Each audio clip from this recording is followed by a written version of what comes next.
শুধুমাত্র বিহারে নির্বাচন হবে বলে নভেম্বরে এমনটা নয়, বাংলাতেও নির্বাচনের প্রস্তুতি শুরু হয়ে গেছে রাজনৈতিক শিবিরগুলোর তরফে।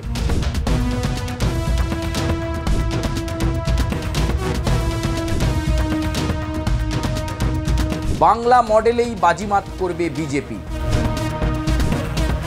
আমরা জানতে পাচ্ছি উত্তরবঙ্গে 54টা আসনের মধ্যে বিজেপি 44টা আসন পাবে বলে গোপন সাংগঠনিক রিপোর্টে উল্লেখ রয়েছে।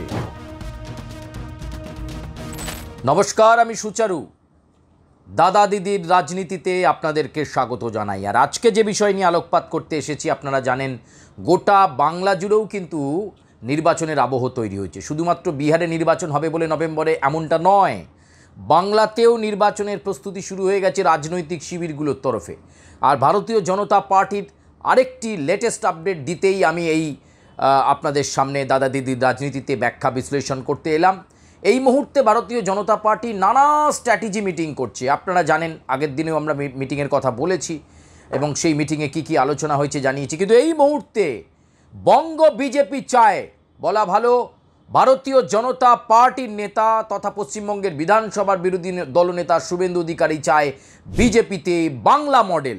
বিজেপিতে বাংলা মডেল এবারে কাজ করবে, আর সেই বাংলা মডেল 2026-এর বিধানসভা ভোটে সাফল্য এনে দেবে। বাংলা মডেলেই বাজিমাত করবে বিজেপি। উত্তরবঙ্গ নিয়ে কিন্তু একটা গোপন সাংগঠনিক রিপোর্ট ইতিমধ্যেই জমা পড়ে গিয়েছে, কেন্দ্রীয় নেতৃত্বের কাছে পাঠিয়ে দেওয়া হয়েছে। কিন্তু শুভেন্দু অধিকারী স্পষ্টত বলছেন যে বাংলাকে বাংলার মতো চলতে দেওয়া হোক। বাংলার মানুষের সেন্টিমেন্ট, বাংলার মানুষ কী চায় সেটার উপর বেস করেই তারা প্রচার কৌশল সাজাতে চান। সে কারণে গোপন মিটিং সেরে ফেলেছেন শুভেন্দু অধিকারী, এবং সেই গোপন মিটিংয়ে একাধিক সিদ্ধান্ত হয়েছে। আজকে সে বিষয় নিয়েই আপনাদের সঙ্গে আলোচনা করতে আমি এলাম। এই মিটিংয়ে ঠিক কী আলোচনা হলো, কত দূর এগোলো, বিজেপির ভবিষ্যৎ কতটা শক্তপোক্ত হলো। গোপন যে সাংগঠনিক রিপোর্ট ভারতীয় জনতা পার্টির, আপনারা সকলে জানেন যে সম্প্রতি খগেন মুর্মু গিয়ে সেখানে মারধর খান, রক্তাক্ত হয়ে পড়েন, তাকে হাসপাতালে ভর্তি করতে হয়, এমন পরিস্থিতি তৈরি হয় এবং কার্যত এই পরিস্থিতির পর নিন্দার ঝড় ওঠে। এমনকি মুখ্যমন্ত্রী মমতা বন্দ্যোপাধ্যায়ও খগেন মুর্মুকে দেখতে গিয়েছিলেন। এবার সেই উত্তরবঙ্গ নিয়ে গোপন সাংগঠনিক রিপোর্ট চলে এলো শুভেন্দু অধিকারীর হাতে। আমরা জানতে পাচ্ছি উত্তরবঙ্গে 54টা আসনের মধ্যে বিজেপি 44টা আসন পাবে বলে গোপন সাংগঠনিক রিপোর্টে উল্লেখ রয়েছে। অন্তত সূত্র মারফত সেটা আমরা জানতে চাইছি। আমাদের কাছে সেই সূত্র মারফত যে খবর, যে 44টা আসন, 54টার মধ্যে 44টা আসনে ভারতীয় জনতা পার্টি 2026-এর বিধানসভা নির্বাচনে জয়লাভ করবে বলে গোপন সাংগঠনিক রিপোর্টে জানিয়ে দেওয়া হয়েছে। উত্তরবঙ্গ আবার একেবারে তেড়ে ফুঁড়ে উঠেছে বলা যেতে পারে, এবং সামনে প্রচারে সেই খগেন মুর্মুর রক্তাক্ত ছবি, পোস্টারে সেই ছবি থাকবে। পোস্টারে থাকবে যে উত্তরবঙ্গ কেন উপেক্ষিত, পোস্টারে থাকবে আরও অনেক কিছু ইস্যু। উত্তরবঙ্গ পুনরুদ্ধারে বিজেপি মরিয়া। এমনিতেই উত্তরবঙ্গ বিজেপির কাছে শক্ত ঘাঁটি, কিন্তু সাম্প্রতিকতম নির্বাচনে নিশীথ প্রামাণিকের পরাজয় খানিকটা ধাক্কা দিয়েছিল ভারতীয় জনতা পার্টিকে। কিন্তু এই মুহূর্তে উত্তরবঙ্গের নেতৃত্ব অন্তত মনে করছেন তারা শীর্ষ নেতৃত্বের কাছে, মানে শ্রমিক ভট্টাচার্যের কাছে এবং শুভেন্দু অধিকারীর কাছে গোপন রিপোর্ট পাঠিয়ে দিয়েছেন, এবং সেই গোপন রিপোর্টে উল্লেখ 44টা আসন উত্তরবঙ্গ থেকেই পেয়ে যাবে বিজেপি, প্রায় হাফ সেঞ্চুরির কাছাকাছি। ফলে এক্ষেত্রে এই সাংগঠনিক রিপোর্ট আরও খানিকটা চাঙ্গা করে দিয়েছে বিজেপিকে। অন্যদিকে শুভেন্দু অধিকারী বলছেন সুকান্ত, শুভেন্দু, শ্রমিক ভট্টাচার্য, অগ্নিমিত্রা পাল, লকেট চট্টোপাধ্যায়, জ্যোতির্ময় সিং মাহাতো, জগন্নাথ চট্টোপাধ্যায়, এই যে বাংলার টিম, এই বাংলার টিমই কিন্তু বাংলা মডেল তৈরি করবে। দিল্লি নয়, বাংলা মডেলে বিজেপি ভোটে জিতবে। উত্তরবঙ্গ থেকে আসবে 44 আসন, এমনই সাংগঠনিক রিপোর্টে উল্লেখ। আর তাই বাংলা মডেলে জোর, নতুন করে প্রচার কৌশল তৈরি হচ্ছে। কিভাবে ওয়ার্ডে ওয়ার্ডে, কিভাবে গ্রামে গ্রামে, কিভাবে মণ্ডলে মণ্ডলে নেতারা যাবেন, কোথায় তারা কি সভা করবেন, কোন স্থানীয় ইস্যুতে জোর দেবেন, এই বিষয়গুলোকে নিয়ে ইতিমধ্যেই শুভেন্দু অধিকারী বলেছেন ভাবনা চিন্তা করবার জন্য। জেলা নেতারা কি নিয়ে প্রচার চাইছেন তাদের জেলায়, তার রিপোর্ট তার স্পেসিফিকেশন দেবেন, তারপর এখান থেকে রাজ্য নেতৃত্ব প্রচার কৌশল ঠিক করে দেবে। কোনো দিল্লির মাথার প্রচার কৌশল ঠিক করে দিতে হবে না।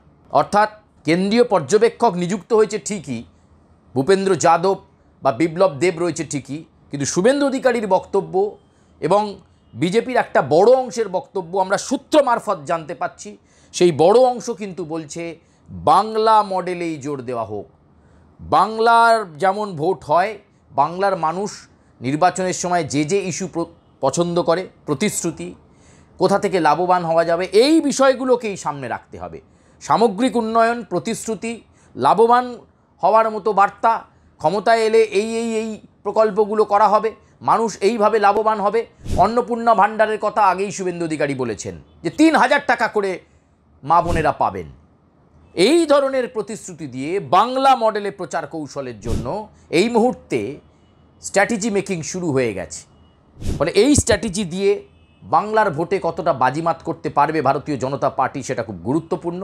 গোপন রিপোর্ট অনুযায়ী যদি ৪৪টা আসন বিজেপিকে অক্সিজেন দেয়, তাহলে অবশ্যই দক্ষিণবঙ্গ তৃণমূলের শক্ত ঘাঁটি। সেই তৃণমূলের শক্ত ঘাঁটিতে কিন্তু আঁচড় কাটতে হবে। উত্তর ২৪ পরগনা, দক্ষিণ ২৪ পরগনায় সবচেয়ে বেশি আসন, সেই আসনে ঢুকতে হবে। অর্থাৎ ৬৬টা আসনের মধ্যে অন্তত ২০ থেকে ২৫টা আসন ভারতীয় জনতা পার্টিকে পেতে হবে। কম কঠিন ব্যাপার নয়। ডায়মন্ড হারবারের মতো দুর্ভেদ্য দুর্গ রয়েছে, যেখানে অভিষেক বন্দ্যোপাধ্যায় সেখানকার সাংসদ। ফলে সেই ডায়মন্ড হারবার এবং তার আশেপাশে প্রচুর বিধানসভা রয়েছে, সেই বিধানসভাগুলো কি পারবে বিজেপি নিজেদের অর্ধে নিতে? এই প্রশ্নগুলো ঘোরাফেরা করছে। শুধু উত্তরবঙ্গ নিয়েই লাফালাফি করলে হবে না, বাংলা মডেল নিয়ে লাফালাফি করলে হবে না। আগে বুঝতে হবে নিজেদের সাংগঠনিক শক্তি কী রয়েছে, কোথায় কোথায় সাংগঠনিক দুর্বলতা রয়েছে, সেই দুর্বলতাগুলো কিভাবে কাটানো যায় সেটাই ভারতীয় জনতা পার্টিকে ভাবতে হবে। আর তার জন্যই বারে বারে গোপন বৈঠক হচ্ছে বিজেপি সল্টলেক অফিসে বা কোনো সময় অন্য কোথাও। আপাতত দাদা দিদির রাজনীতিতে এই ব্যাখ্যা বিশ্লেষণ করে আমি সুচারু বিদায় নিচ্ছি। তবে আপনাদের সঙ্গে নিশ্চয়ই দেখা হচ্ছে পরবর্তী পর্বে। আবার অন্য কিছু বিষয় নিয়ে আপনাদের সঙ্গে খোলামেলা আলোচনা করব।